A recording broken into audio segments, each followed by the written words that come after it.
মানবাধিকার কমিশনে গেল কংগ্রেস। কমিশনের ভূমিকা নিয়েও প্রশ্ন তুলে দিয়েছে কংগ্রেস। রাজ্যের বিভিন্ন অংশে মানবাধিকার লঙ্ঘনের ঘটনা ঘটে চললেও রাজ্য মানবাধিকার কমিশনে কোনো হেলদোল নেই বলে অভিযোগ তুলেছে প্রদেশ কংগ্রেস। দলের এক প্রতিনিধি দল কমিশনের চেয়ারম্যানের সঙ্গে দেখা করার চেষ্টা করলেও চেয়ারম্যান ব্যস্ততা দেখিয়ে সরে পড়েন বলে অভিযোগ কংগ্রেস প্রতিনিধি দলের। কংগ্রেসের বক্তব্য, রাজ্য মানবাধিকার কমিশন তাদের কর্তব্য পালনে সক্রিয় হোক।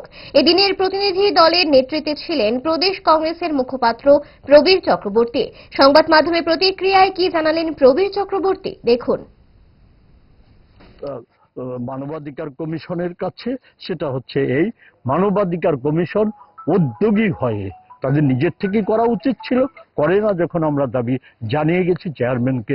দুর্ভাগ্য, চেয়ারম্যান এর চাইতে কি জরুরি কাজ আছে জানি না এত বড় ঘটনার পর। বলে যাই হোক, থাকতেই পারে, এগুলো অনেক কাজ যেগুলি আমাদের জানা নেই সেগুলি থাকতে পারে। আমরা দাবি করেছি সেটা হচ্ছে এই যে ঘটনাগুলির, মৃত্যুর ঘটনাগুলির, এদিকে আমরা মৃত্যু না বলে সরকারি ব্যবস্থাপনায় একটা সংগঠিত হত্যাকাণ্ড বলে আমরা এগুলিকে চিহ্নিত করেছি এবং এগুলির সুষ্ঠু নিরপেক্ষ তদন্ত এবং দায়ীদের চিহ্নিত করা মানবাধিকার কমিশন তো শাস্তি দিতে পারবে না।